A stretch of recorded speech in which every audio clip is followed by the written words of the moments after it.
한 주 동안 평안하셨습니까?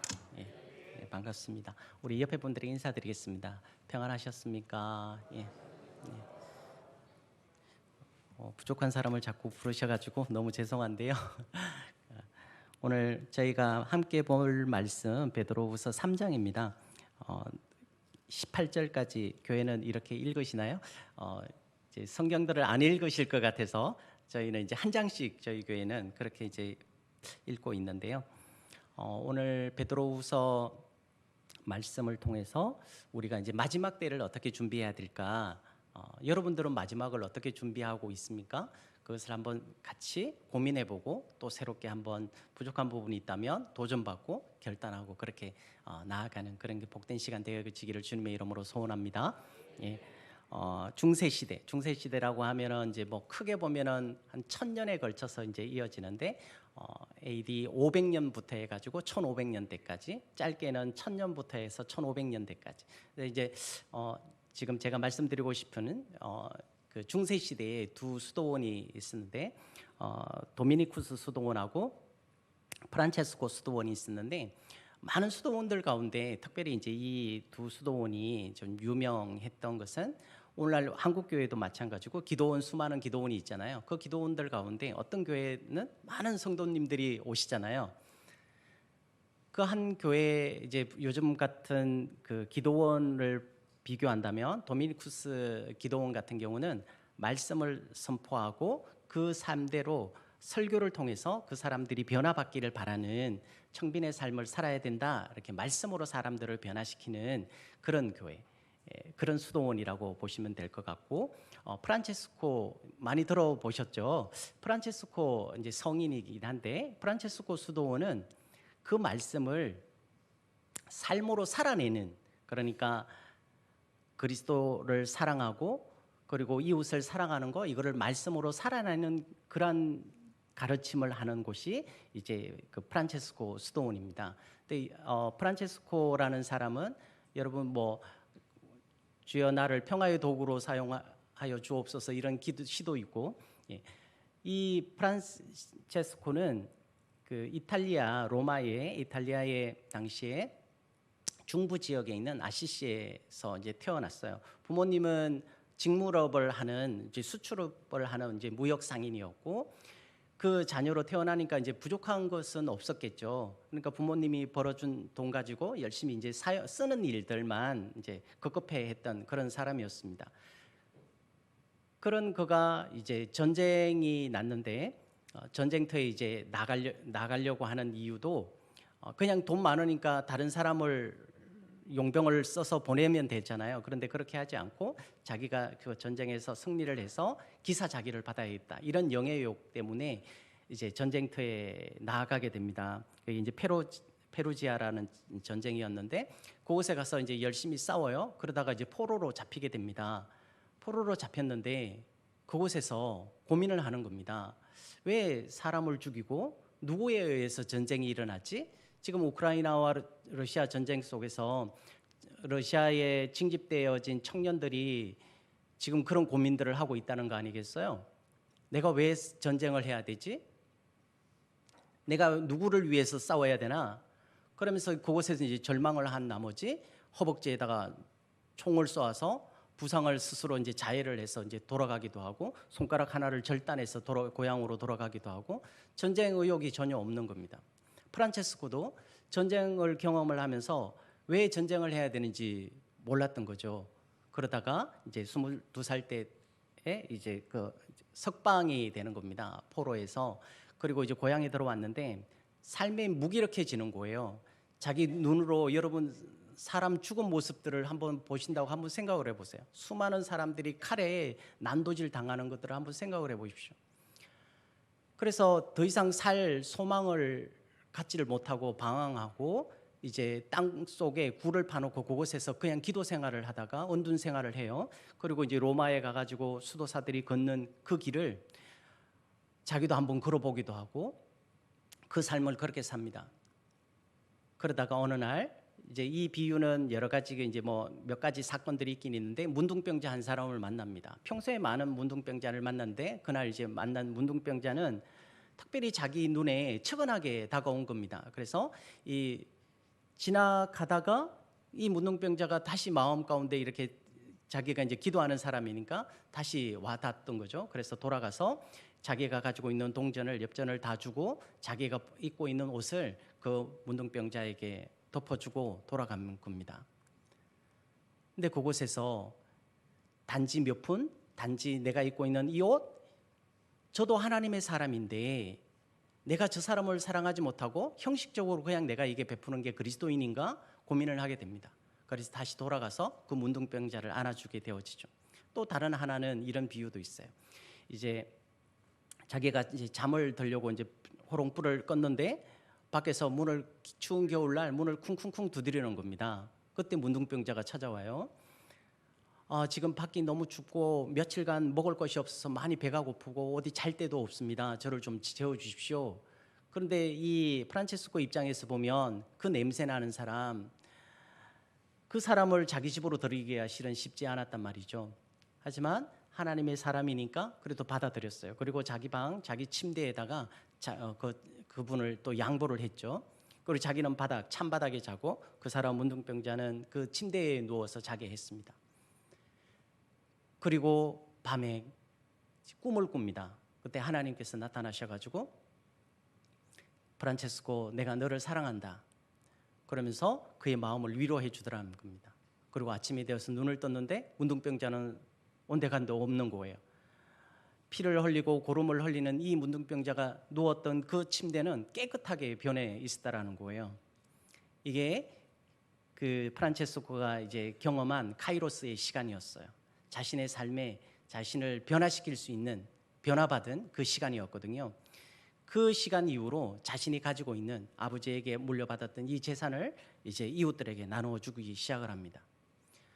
다미안 교회에 주교회에 찾아가서 자기가 가지고 있는 재산을 다 이웃들을 위해 써달라고 다 내려놔요. 그리고 자기는 광야로 나아갑니다.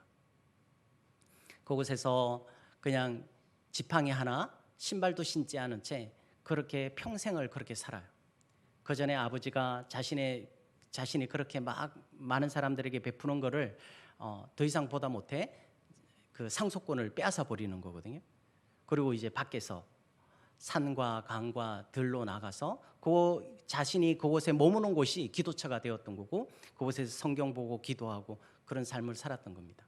그가 비록 44살의 세상을 떠나지만 그의 마지막 가는 길에 보면 성언이 있었답니다. 손가락에 예수님처럼 이 자국이 그 손바닥에, 허리에, 그리고 발에 못자국처럼 그런 것들이 생겼다고 하거든요. 오늘 우리의 삶에 결국은 마지막이 다가온단 말이죠. 마지막이 안 다가올 것처럼 우리가 살아가고 있지만 결국은 다가온단 말입니다. 이렇게 프란체스코처럼 카이로스의 시간을 경험한 사람들이 오늘 또 신앙생활을 또 열심히 더 할 수 있을 줄로 믿고, 또 우리가 어떻게 하면 그냥 무조건 다 퍼주는 게 그 진정한 그리스도인의 삶인가? 이런 것들도 한번 또 고민도 한번 해봐야 되는 그런 시간이 되기도 할 겁니다. 그래서 오늘 여기 베드로 전후서를 쭉 보시면 앞에 야고보서부터 시작을 해서 이런 말씀을 하시는 겁니다. 그리스도인의 생활, 마지막 때, 그때 하나님의 날에 대해서 계속 반복해서 소개를 하고 있습니다. 우리가 그리스도인이라고 생각하면서 살아가고 또 믿음을 갖고 살아가요. 그런데 세상 가운데 나아가면, 직장 생활이나 학교 현장에 들어가면 그리스도인을 찾아볼 수가 없는 겁니다. 요즘 젊은 사람들 신앙생활을 대부분 많이 안 합니다. 오늘 우리가 그리스도인의 삶을 어쩌면 살아내지 못해서, 그 삶을 살아내지 못했기 때문에, 그들에게 나타내 보이지 못했기 때문에 어쩌면 그들이 도전을 받지 못하고 있는 것은 아닌가. 우리는 어쩌면 또 오늘 이 말씀을 통해서 마지막 때를 너무 가볍게 준비하고 있지는 않는가.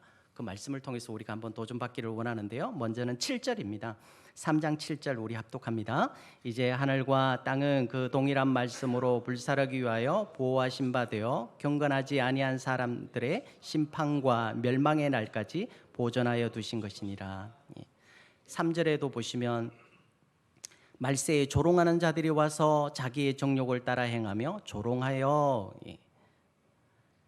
마지막 날이 다가오는데 하나님이 안 계신 게 아니라 그들이 하나님을 발견하지 못한 거겠죠. 마지막 날이 점점 내 앞에 임박해 있는데도 사람들이 깨닫지 못하는 겁니다.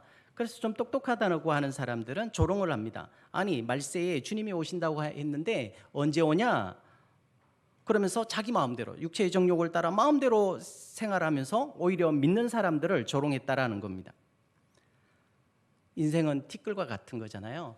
잠시 살다가 나그네와 같은, 나그네라 하면 좀 더 크게 비춰질 수 있지만 티끌입니다. 우리가 먼지로 만들어진 흙덩이, 작은 흙덩이들이, 티끌들이 모여서 만들어진 우리 인간이 마지막에는 또 티끌로 돌아가게 되어 있는 겁니다. 그죠? 모세가 시편 90편 4절에서 이런 고백을 합니다. 주의 목전에는 천년이 지나간 어제 같으며 밤의 한순간 같을 뿐입니다. 모세도 역시 그렇게 120년을 살지만 인생이 정말 티끌처럼 잠시 왔다가 사라지는, 흔적조차 없어지는 그런 모습인 것을 결국은 깨달았다라는 거죠. 8절에도 보시면 사랑하는 자들아 주께는 하루가 천년 같고 천년이 하루 같다는 이 한 가지를 잊지 말래요. 주님께서 왜 이 천년을 하루같이, 하루를 천년같이 우리를 기다리실까요? 그 뒤에 보시면 9절에 오래 참으사 아무도 멸망하지 아니하고, 아무도 멸망하지 않도록 주님께서 참으시는 거죠. 2000년 참으셨으니까 이틀 참으신 거예요. 좀 더 참으실 수 있으시겠죠. 그런데 우리 인생의 마지막이 온단 말입니다. 이 땅의 마지막이 있고 우리 인생의 종말들이 있잖아요. 뭐 70, 80, 90 해서 돌아가시는 분들도 있겠지만 그 전에 이미 하나님께서 오늘 우리를 부르실 수도 있다라는 거죠. 마지막을 조롱하는 사람들, 그런 사람들이 주님이 강림하신다고 했는데 약속이 어디 있느뇨? 세상에 막 지나가는 사람, 수많은 사람들이 하나님이 어디 있느뇨? 이렇게 질문한다라는 거죠. 그런데 오늘 우리는 하나님이 있는 것을 믿고 예수 그리스도가 나의 모든 죄를, 우리가 죄인인 것을 알기에 내 죄를 다 용서해 주신 그것을 믿고 오늘 또 이 자리에 있는 줄 믿습니다. 양이 풀을 떴는데 열심히 떠도요. 먹고 살기 위해서 열심히 떴죠. 그런데 주의를 두리번 하지 않으면 어떻게 될까요? 옆에 맹수가 가까이 와 있는 겁니다. 하늘도 가끔씩 올라다 봐야 되는 거예요. 먹구름이 오나 안 오나 자기의 피난처를 찾아야 될 거 아니겠어요? 오늘 우리의 생애에서도 마찬가지죠. 열심히 먹고 살기 위해서 열심히 일을 합니다. 다 필요합니다. 그런데 주위를 돌아봐야죠. 주위에 맹수가 와 있나 없나 돌아봐야 될 거 아니겠어요? 하늘도 우러러 봐야죠. 주일이면 하나님 앞에 더 가까이 가기 위해서 하늘 우러러 봐야 될 거 아니겠어요? 히브리서 10장 37절에서 38절에 너희에게 인내가 필요함은 너희가 하나님의 뜻을 행한 후에 약속하신 것을 받기 위함이라. 잠깐 후면 오실 이가 오시리니 지체하지 아니하시리라. 잠시 후에 오신대요. 우리가 사랑했던 사람들이 내 옆에 어느 순간 없잖아요. 영원히 함께 할 것 같았는데 없잖아요. 선진들이 이와 같이 더 나은 본향을 사모했다라는 겁니다. 믿음의 사람들이 왜 하나님 나라를 그렇게 소망하며 그렇게 인내하며 살아갔을까요? 그 땅을 목격했기 때문에, 베드로가 부활하신 예수 그리스도를 목격했기 때문에 이것을 부인할 수가 없었습니다. 그러니까 정인이 됐던 거 아니겠어요? 여러분의 꿈은 뭡니까? 많은 사람들이 요즘 젊은 세대나 뭐 나이 드신 분이나 항상 교회 안에서도 뭐 얘기하는 게 아파트 값이 얼마 올랐니 내렸니, 주제가 그겁니다. 뭐 차를 뭘 타니. 너무 식상하지 않습니까? 그러지 않습니까?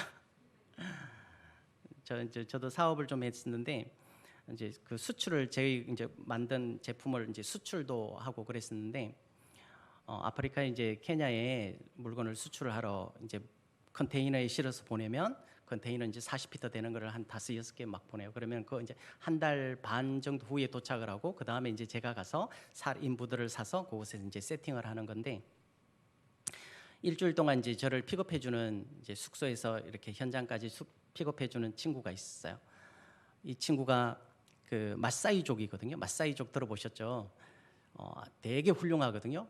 맹수하고도 싸우는 그런 사람들이에요. 근데 이 친구가 이제 나이로비까지 이렇게 올라와 가지고 그곳에서 이제 기사 역할을 하는 거예요. 한 달에 샐러리가 한 5만 원, 뭐 그 가정 도우미도 한 5만 원, 그 정도밖에 안 되는 거예요. 그러니까 저는 좀 측은한 나머지 야, 너 꿈이 뭐냐? 제가 물었어요. 비전이 뭐냐? 있냐? 이렇게 물어봤더니 그 친구가 이런 대답을 합니다. Go to heaven이라고 그래요.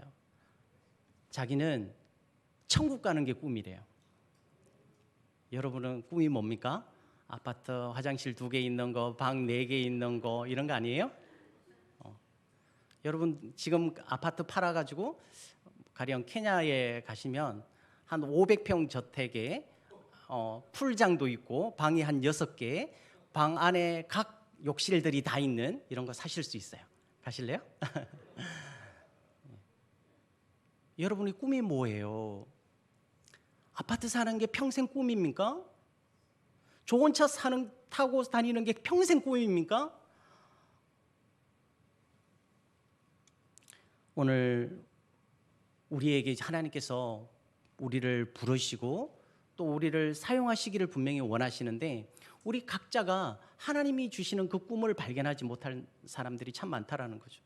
노아는 120년 동안 방주를 건조를 해요. 2만 톤의 배에, 그러니까 길이가 한 138m, 높이가 한 14m, 폭이 23m, 이거의 한 3배, 4배 정도 되어지는 그런 큰 배에 17,600쌍의 동물들을 불러들여요. 노아도 인간입니다. 다 누리고 싶죠. 저 BMW도 타고 싶고 벤츠도 좀 타고 싶고 했을 거 아니겠어요? 당시라면. 그런데 노아는 하나님께서 부르신 목적과 하나님의 그 명령을, 언약을 기억하고 있는 겁니다. 그렇기 때문에 즐기고 싶고 놀고 싶고 마음대로 쾌락을 누리면서 자기 마음대로 정욕을 따라서 살고 싶지만 그렇게 살면 안 되는 것이었거든요. 결국 모든 것들이 다 배가 건조되어졌을 때 그때서야 결국 알게 되었던 거 아니겠어요? 오늘 우리를 부르신 이유, 우리가 예수 그리스도를 믿는 이유 뭡니까? 단지 이 땅에서 그냥 잘 먹고 잘 되는 거, 그것이라면 어쩌면 우리는 잘못된 그런 신앙생활을 하고 있는지도 모르겠습니다. 과학이 발달하고 인문학이 발달합니다. 저도 상담을 전공했는데 상담이 얼마나 발달되어 있는가 하면은요, 토큰처럼 딱 넣으면 버튼을 딱 누르잖아요. 그러면 딱 나와요. 이 사람 유형 딱 집어넣으면 딱 나와요. 수많은 임상 데이터를 통해서 그것이 나오게 되어지죠.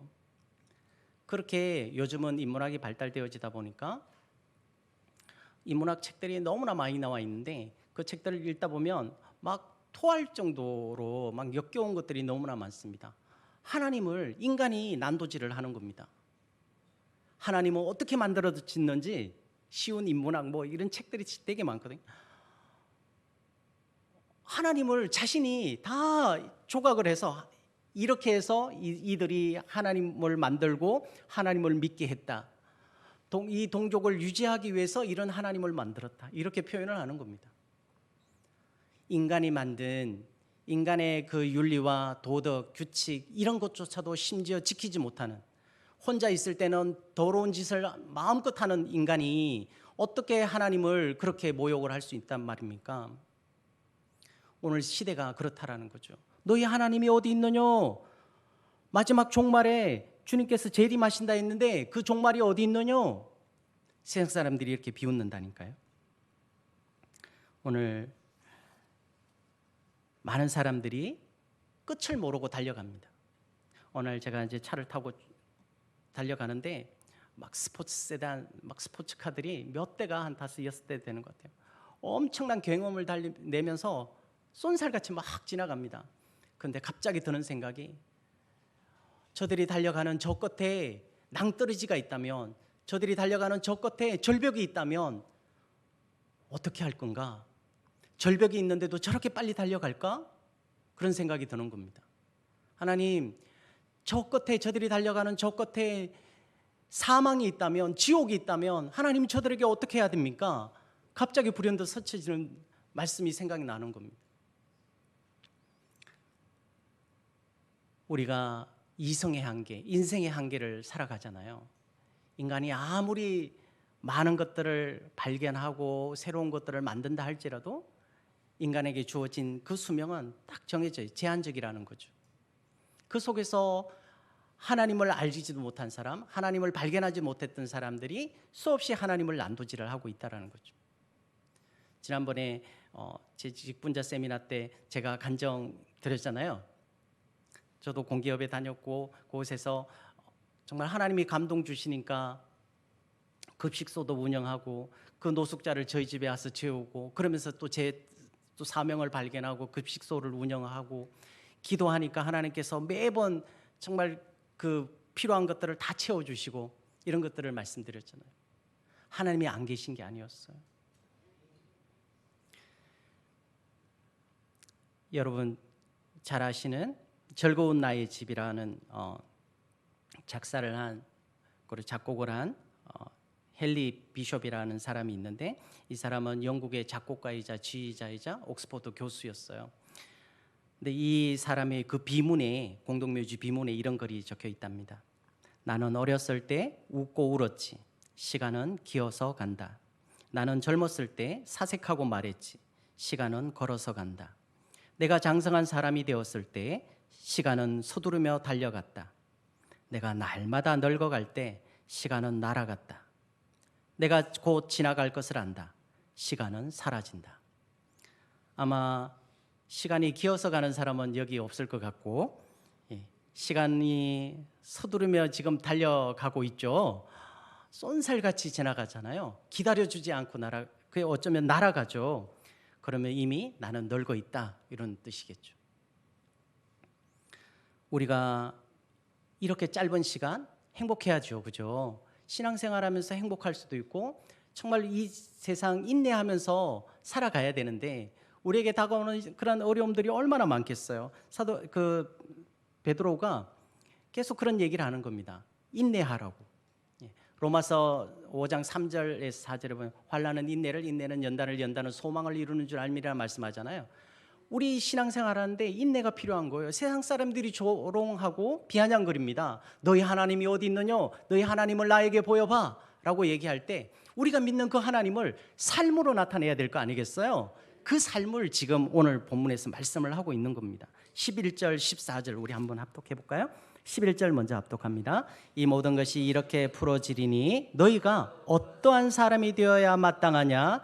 거룩한 행실과 경건함으로 14절이에요. 그러므로 사랑하는 자들아 너희가 이것을 바라보나니 주 앞에서는 점도 없고 흠도 없이 평강 가운데서 나타나기를 힘쓰라.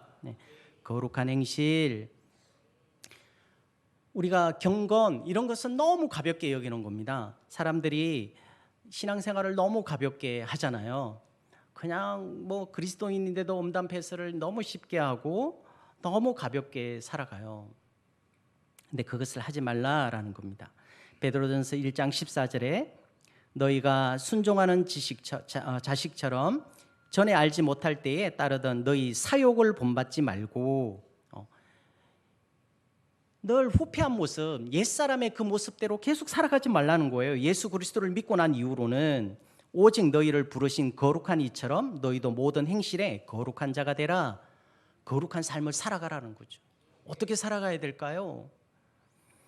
우리 주위에 하나님께서 우리에게 보내주시는 수많은 천사들이 있어요. 믿습니까?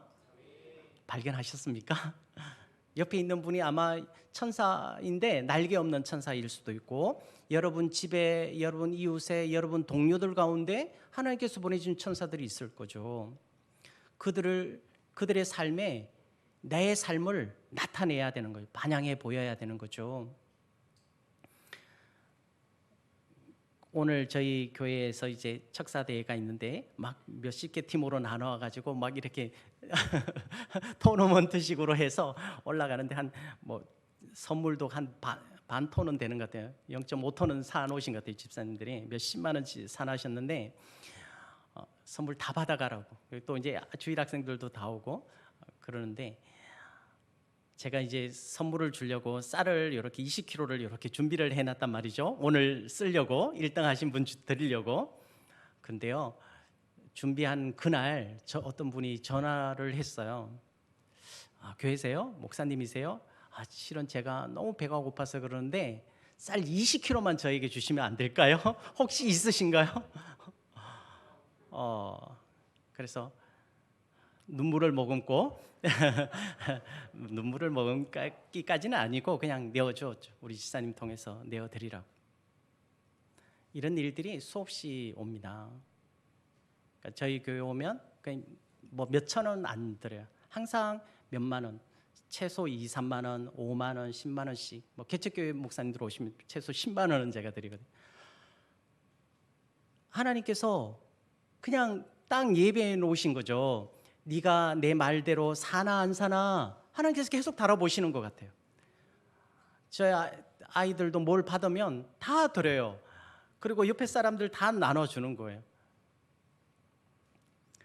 하나님께서 그렇게 살게 하시는 거죠. 그냥 내 거 해본 적이 없단 말이죠.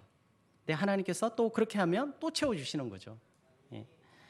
디모데전서 2장 7절에서 8절에 망령되고 허탄한 신화를 버리고 경건에 이르도록 내 자신을 연단하라. 육체의 연단은 약간의 유익이 있으나 경건은 범사의 유익이 있으니 금생과 내생의 약속이 있느니라. 우리가 잠깐 이런 우리의 삶을, 거룩한 삶을 여러분 다 아마 사실 줄로 믿습니다. 그런데 그거보다 더 나아가서 경건의 삶을 살아라는 거죠. 하나님 앞에 묵상하면서 조용히 하나님과의 그 만남이 있어야 되는 거죠.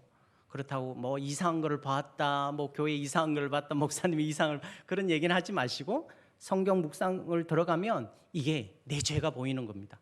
말씀 묵상하면서 내 죄가 보입니까? 성경을 읽으면서 내 얼굴이 일그러집니까? 다른 사람에게 얘기할 게 아니고 이 성경을 읽으면서 내 얼굴이 일그러져야죠. 그러면서 이것이 나의 삶의 새로운 성장의 기회가 되어진다라는 겁니다. 이런 변화들이 우리 몸된 교회에 임하기를 주님의 이름으로 소원합니다.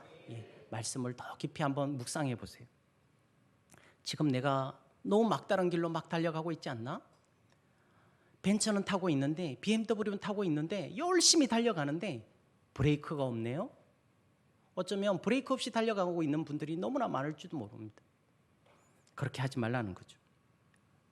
디모데전서 6장 6절에 그러나 자족하는 마음이 있으면 경건은 큰 이익이 되느니라. 자족, 스스로 만족하는 이것이 있으면 여러분 다른 사람들하고 자꾸 비교 위에 있다, 내가 또 뭐 열등감을 가지고 있다, 뭐 이런 것들을 할 필요 없는 겁니다.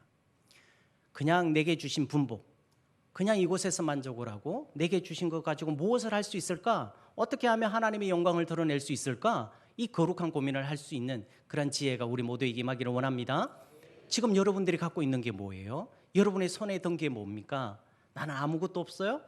그렇지 않습니다. 모든 사람들이 다 하나님께서 주신 도구들을 갖고 있어요. 어떤 사람은 선한 마음, 어떤 사람들은 또 재능, 이런 것들을 갖고 있어요. 건강도 주셨죠. 또 그것조차도 안 된다면 또 하나님께서 기도하게 또 하시잖아요. 우리의 삶에 경건을 위한 훈련들이 필요합니다. 작은 이런 하나하나의 그 순간순간들이 어쩌면 나를 경건의 도구로 쓰기 위한 시련일 수 있다는 거죠. 다이아몬드는 탄소 덩어리예요. 저 멘탈청에서 화산이 막 폭발을 해가지고 지면 가까운 쪽으로 끌어올린답니다. 탄소 덩어리를. 그러면 그게 지상에서 100km 이하의 그 밑에 더 있는데 그것이 이제 지상으로 이제 올라오면 한 10km, 뭐 20km 그 밑에 이제 위치하게 되어지고 그것을 이제 채굴하게 되어지죠. 근데 이 다이아몬드 원석을 꺼내면 그것을 가공을 해야지 더 가치가 있는 거잖아요. 근데 가공을 할 때 절반은 다 버려진다고 합니다. 그 가치 있는 그 다이아몬드를 만들기 위해서 브릴리언트 공법이라는 것을 사용한다는데 그 안에 다이아몬드를 다 있으시니까 집에 가서 한번 보세요. 다이아몬드 다 있으시죠? 감동되시면 다음 주에 헌금하셔도 되고 헌물하셔도 되고. 예. 거기 보시면은 뭐 팔각형도 있고 삼각형도 있고 또 사다리꼴 모양도 있고, 그게 58면체를 갖고 있다고 그래요. 그렇게 조각을 해내면서 그 모든 것들을 이제 깎아내고 버려지게 되어지는 거겠죠.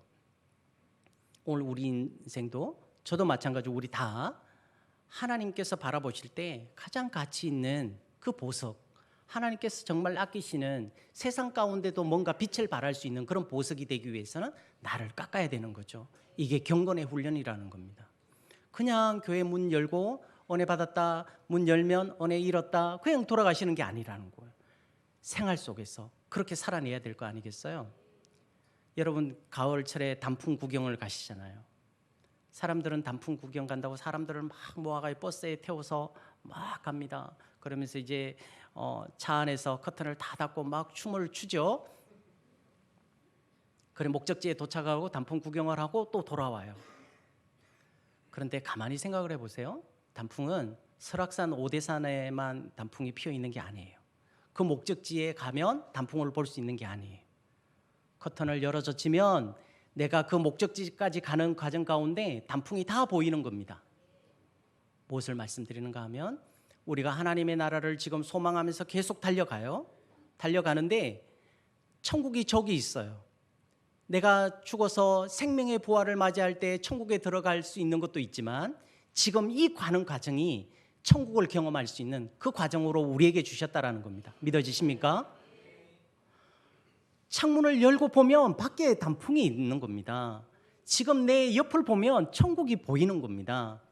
그러니까 행복하기에도 너무 짧은 시간인 거죠. 시간이 날아가니까 다시 돌이킬 수 없어요.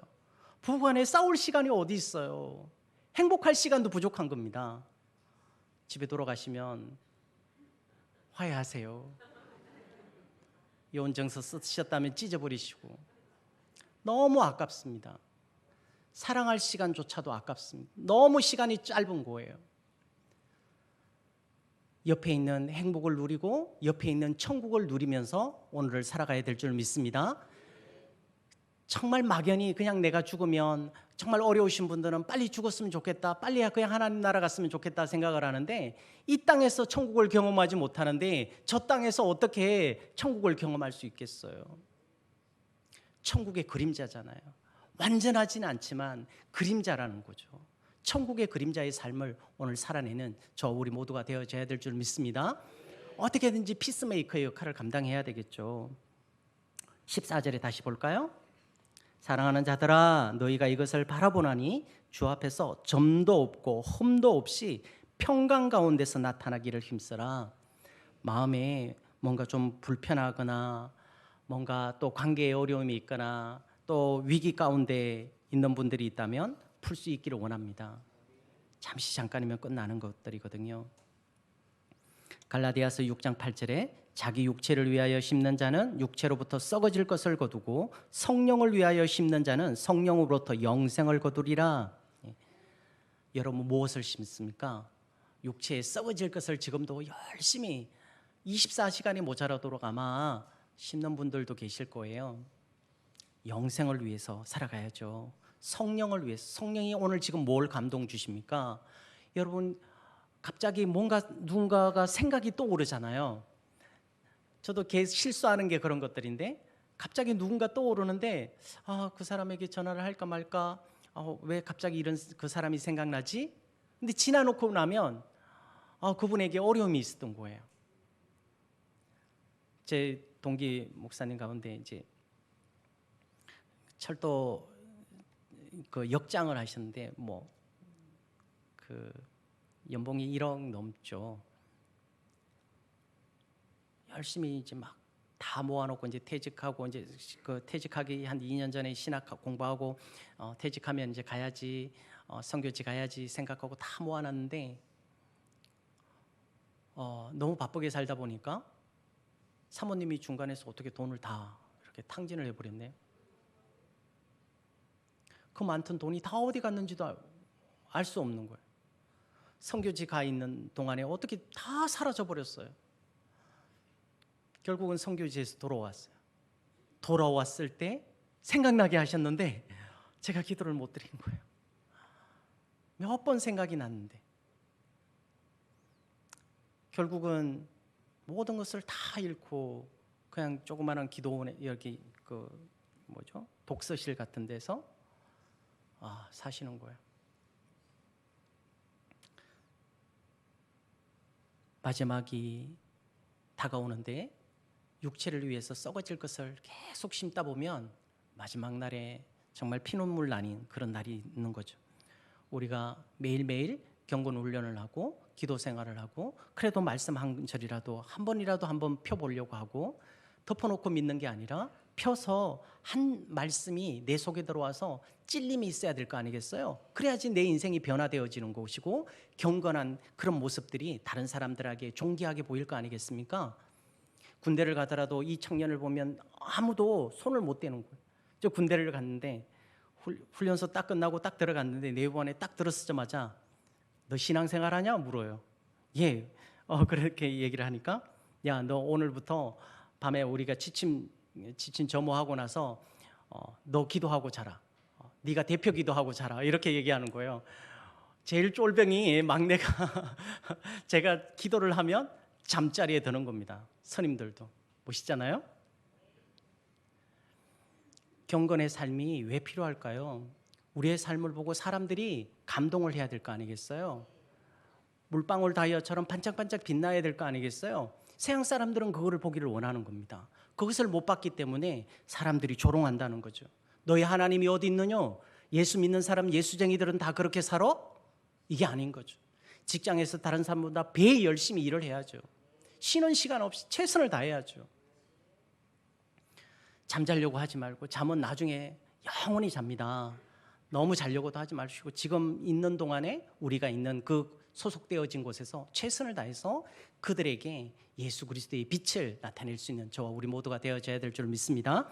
마지막은 18절입니다. 우리 18절 우리 합독합니다. 오직 우리 주 곧 그리스도 구주 예수 그리스도의 은혜와 그를 아는 지식에서 자라가라. 영광이 이제와 영원한 날까지 그에게 있을지어다. 예, 아멘. 그리스도를 아는 지식, 예수 그리스도를 아는 지식, 예수 그리스도를 얼마나 알겠어요? 그냥 지식적으로 아는 거 이게 아는 게 아닌 거예요. 학교 선생님들이 교수님들이 사건 사고 비위 저지른 공무원들, 높은 고위직 공무원들이 얼마나 많아요. 그 사람들이 이 지식적으로 이걸 몰랐을까요? 그거는 아는 게 아니에요. 아는 거는 삶으로 살아내는 것이 아는 줄 믿습니다. 도덕과 윤리를 가르쳐요. 근데 그게 아는 게 아니라니까요. 어떤 선생님이 위기상담센터에 제가 근무할 때 전화를 했어요. 빚이 2억 6천인가 이렇게 되었어요. 고속도로에서 막 달려가면서 전화를 하는 거예요. 선생님, 저 이제 이렇게 달려가다가 죽을 거예요. 부모님이 정말 아껴서 또 교대 보내고 선생님이 되고 그래 이제 해서 좀 잘 살만한데 이제 주식으로 돈을 많이 벌어서 막 술집에서 막 100만 원씩 막 팁을 막 쏘았대요. 돈을 하여튼 그냥 뿌렸대요. 몇 억씩 버니까. 그러다가 이제 주식이 곤두박질 치니까 그 모아놨던 재산 다 써버리고 또 카드로 또 대출 받아가지고 막 또 몇 천을 받았는데 그것마저도 다 이런 거예요. 2억 6천인가 이런 상태에서 너무 부끄러워서 부모님 앞에 감히 고개도 들 수 없을 것 같아서 그냥 자살하겠다고 차를 막 고속도로에서 이제 달려가는 겁니다. 선생님 잠깐만 차를 갓길에 좀 세우세요. 그리고 이제 한 30분 얘기했어요. 자기 자존심 때문에 죽으려고 하는 거잖아요. 이제 상담 전화를 막 이렇게 이제 열어놓으니까 이렇게 수시로 이렇게 상담 전화들이 많아요. 목사님들한테도 전화 오고 그러는데 그분 같은 경우 정말 모든 것들을 뭔가 좀 됐다고 생각을 했는데 모든 것들을 다 잃고 나니까 살 소망이 없어지는 것 아니겠어요? 그에게 이제 이런저런 얘기를 하다 보니까 그러는 거예요. 선생님 혹시 목사님이세요? 라고 얘기를 해요. 예, 목사입니다. 어떤 은행 직원도 이렇게 막 죽으려고 다리 위에서 뛰어내리려다가 저한테 이제 전화를 해가지고 하다 보니까 저 목사님이세요? 그러더라고요. 제가 목사라고 그러니까 자기도 학생 때 학생 회장도 하고 그랬다더라고요. 그래서 이제 그런 사람 많이 좀 살렸어요. 제가 자살하려고 하는 사람들을. 오늘 우리가 그리스도를 아는 지식이 과연 뭘까? 예수 그리스도를 얼마나 알까? 그 삶을 아는 지식뿐만 아니라 그 아는 것을 살아내는 것이 가장 중요한 거 아니겠어요?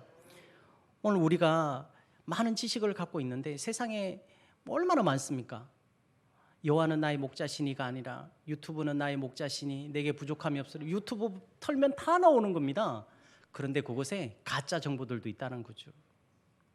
오늘 우리가 하나님 말씀을 묵상하라면서 그 말씀 속에서 뭔가 나에게 주시는 쉐마의 말씀이 있단 말이죠. 얘야 들어봐라. 바로 네가 그 사람 아니냐.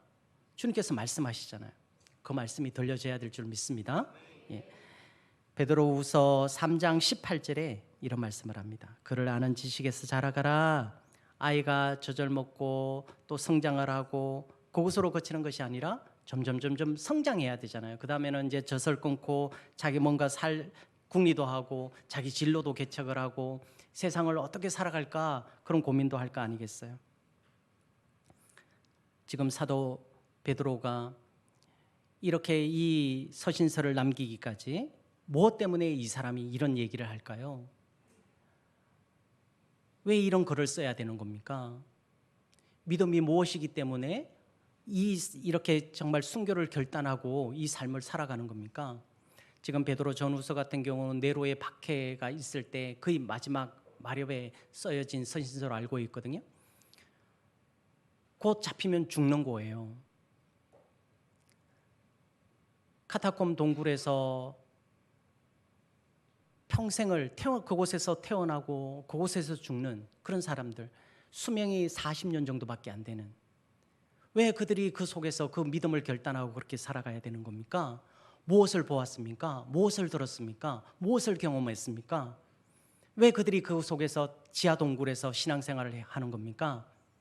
원형 경기장에서 짐승에게 물어 뜯기는데도 불구하고 예수 그리스도를 부인하지 않아요. 그들의 믿음은 뭡니까? 여러분의 가정에 이웃들이, 형제 자매들이, 부모님들이 여러분을 핍박하는데 여러분들이 신앙생활을 하는 이유는 뭡니까? 무엇을 경험했습니까? 모태신앙이라면, 아직 경험하지 못했다면 왜 믿음의 선진들이 그렇게 신앙생활을 열심히 놓지 말라고 그렇게 강요하는 겁니까? 억압하는 겁니까? 이들이 무언가를 발견하고 보았고 경험했습니다. 여러분도 그렇게 한 줄 믿습니다. 예. 경험을 해보면 하나님이 우리에게 응답하시는 그 사건들을 내가 얘기할 수 있잖아요. 당당하게. 그러면 자식들이 부인하지 않을 겁니다. 하나님이 나에게 이렇게 보여주셨어. 이걸 어떻게 증명할 거야? 내가 기도했는데 바로 기도 응답이 이어져요. 이거 어떻게 증명을 하죠? 하나님 외에 다른 방법이 없는 거 아니겠어요? 사업하시는 분들은 사업장 월요일 날 문을 열고 들어가서 책상에 앉아서 기도해 보세요. 하나님, 이번 주에도 일감을 주세요. 일감을 기도하면 바로 전화로 인파운드 될 줄로 믿습니다. 제가 경험했으니까요. 영업사원들을 써가지고 뭔가 막 해보려고 했어요. 근데 영업사원들 월급만 많이 나가지 안 되더라고요. 그냥 도착해가지고 기도하면 10분, 20분 후면 어디선가 전화 들어오고 주문 전화가 들어오는 거예요. 고린도후서 6장 12절에 13절 너희가 우리 안에서 좁아진 것이 아니라 오직 너희 심정이 좁아진 것이라. 내가 자녀에게 말하듯 하노니 보답하는 것으로 너희도 마음을 넓히라. 마음을 너무 이렇게 갖지 마시고요. 좀 더 넓게 한번 가슴을 쭉 한번 펴보실래요? 넓게, 너무 얕게 하지 마시고, 다른 사람한테 뭐 돈 1,000원, 뭐 10,000원, 10만 원 이런 것들 때문에 결국 싸우지 마시고요. 몇 억 있는 사람들은 100만 원 돈도 아니에요. 사업할 때 진짜 뭐 100만 원 돈도 아니거든요. 학생들이 뭐 도와달라고 하면 100만 원 그냥 장학금식으로 그냥 줘버렸어. 돈이 많으면 그거 아무것도 아니잖아요. 근데 너무 작아지니까 1,000원에도 들들들 떠는 거예요. 마음을 넓히십시오. 작은 것 하나 다른 사람에게 베풀면 심은 대로 거두게 되어 있는 겁니다. 믿습니까? 이게 우리의 삶의 흔적이라는 거죠. 저희 자녀들 뭐 자랑하는 거 아닌데 자랑이네요. 아무튼 예, 아이들이 이렇게 뭐 장학금 받고 이러면 다 헌금을 해요. 그리고 이제 뭐 나름 뭔가를 또 해가지고 뭐 기사를 쓰고 또 어디 당선되어지고 뭐 발명대회 막 1등하고 막 이러면 몇백만 원, 몇천, 이번에도 뭐 1,000만 원도 넘는 그런 돈을 받고 그럼 다 드려요, 다. 그러니까 자기들이 경험한 거예요. 하나님 앞에 헌신을 하면 하나님께서 더 큰 걸로 채워주시는 거예요. 생각지도 않은 또 무슨 방위사업청에 뭔가 또 학생인데도 불구하고 뭐가 됐어요. 그러니까 되게 감사하고 사는 거죠. 그러면서 어느 날 그런 얘기를 하더라고요. 자기가 제일 뿌듯한 게 그런 거더라고요. 그래도 모태신앙으로 내가 태어나서 너무 감사했다고 그 얘기를 듣는데 너무 감사하더라고요. 오늘 우리가 이미 얻었다 함도 빌립보서 3장 12절에 14절 우리 한번 같이 읽어볼까요? 예, 시작. 내가 이미 얻었다 함도 아니요 온전히 이루었다 함도 아니라 오직 내가 그리스도 예수께 잡힌 바 된 그것을 잡으려고 달려가노라. 형제들아 나는 아직 내가 잡은 줄로 여기지 아니하고 오직 한 일 즉 뒤에 있는 것은 잊어버리고 앞에 있는 것을 잡으려고 표대를 향하여 그리스도 예수 안에서 하나님이 위에서 부르신 부름의 상을 위하여 달려가노라. 예. 이미 이루었다. 여러분 이 교회를 지난 시간에도 말씀드렸지만 교회가 이렇게 건축되어지기까지 많은 분들의 눈물이 있었어요. 그죠? 그런 여러분들이 집 팔고 땅 팔고 냉장고까지 다 팔아가지고 아마 이 건물들을 세웠을 줄 믿어요. 그런데 이전 이것들은 다 지나간 거예요. 더 이상 생각하지 않는 거예요. 아, 내가 집을 팔아서 전세로 가면서 이 건축을 했는데 이것까지만 있고 이제 잊어버리는 거예요. 뒤에 있는 것은 다 잊어버리는 거예요. 이루었다 함도 아니에요. 우리가 온전하게 되었다, 제가 성자가 되었다 그런 거 없습니다. 다 잊어버리고 앞에 표대를 향해서, 표대는 하나님 나라거든요. 그 표대를 향해서 다 달려가야 되는 저와 우리 모두가 되어져야 될 줄 믿습니다. 예. 부름의 상을 부르신 그 부름의 상을 위해서 달려가는 거죠. 뒤에 것들은 이미 상급으로 다 쌓여 있어요. 면류관으로 다 준비되어 있단 말입니다. 지금 오늘부터 차창을 커튼을 닫지 마시고 다 열어놓고 지금 이 상황에서 천국을 경험하고 우리 가정이 천국이 되어야 되고 이 교회가 천국이 되어야 되고 우리 공동체가 천국이 되어야 되고 그것을 경험하고 직장이나 학교나 어디 있든지 그곳에서 천국을 경험해서 많은 사람들에게 이것이 그리스도인의 삶이다라고 나타내 보여줄 수 있는 우리 믿음의 공동체가 될 수 있기를 주님의 이름으로 축원드립니다. 네. 가는 곳곳마다 빛을 드러내야 되는 거죠. 로마서 8장 10절에 그리스도께서 너희 안에 계시면 몸은 죄로 말미암아 죽은 것이나 영은 의로 말미암아 살아 있는 것이니라. 몸은 우리 육신은 다 썩어지고 없어질 것들이에요. 잠시 후면 어느 날 TV를 보는데 어떤 아들이 엄마가 하는 요리 엄마가 떠나면 먹을 수 없을 것 같아서 엄마가 요리할 때마다 카메라를 들여대고 다 녹화를 떠요. 그러면서 이제 구수한 된장국을 끓여가지고 같이 먹으면서 그런 얘기를 하는 겁니다. 엄마가 끓여주던 이 된장국 먹고 싶을 때 내가 영상 틀어서 내가 다시 요리해서 먹을게. 그때 엄마가 웁니다. 현실이니까요. 자식들, 사랑하는 자식들을 놔두고 가야 되는 게 현실이잖아요. 해주고 싶어도, 사랑을 주고 싶어도 더 줄 수 없는 그 시간이 온단 말이죠.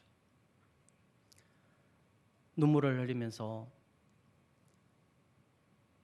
내가 이렇게 한 거, 뭘 넣고 뭐 넣고 이렇게 해 먹어라 라고 하는데 눈물을 흘리는 거예요.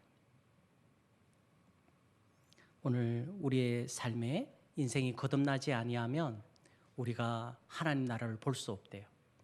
우리가 예수 그리스도를 믿고 신앙생활하는 이유, 마지막 때를 살아가는 오늘 우리 그 삶이 정직해야 되고 경건해야 되는 이유, 마지막 날에 하나님께서 우리에게 주실 그 상급을 바라보는 줄 믿습니다. 예. 그러면 천국이 거기만 있는 것이 아니라 오늘 천국을 살아내는 저 우리 모두가 되어져야 될 줄 믿습니다. 그런 복이 우리 넘치는 교회, 믿음의 공동체 위에 모두 함께 하시기를 주님의 이름으로 축원드립니다. 네, 우리 이 시간에 한 2, 3분 통성으로 기도했으면 좋겠는데요. 말씀을 생각을 하면서 두서없는 말씀이었지만 마지막 때는 반드시 옵니다. 우리 인생의 마지막도 옵니다. 그런데 이 시간을 너무 낭비했고 우리에게 주어진 그것들을 너무 가볍게, 너무 가치 없게 여겼는지도 모릅니다. 비록 티격태격 싸우지만, 갈등이 있지만 그것이 하나님께서 내게 주신 행복이에요. 그것을 통해서 하나님께서 나를 연단하실 것이고, 그것을 통해서 인내하게 하시고, 그 환난은 인내를 낳게 하고, 그 연단은 하나님 나라의 소망을 갖게 하시는 줄 믿습니다. 오늘 우리 안에 주신 하나님의 거룩한 그 믿음, 그런 것을 경험하지 못했다면 예수 그리스도의 이름을 외치면서 한번 기도해 보십시오. 하나님은 살아계시고 지금도 역사하시는 분인 줄 믿습니다.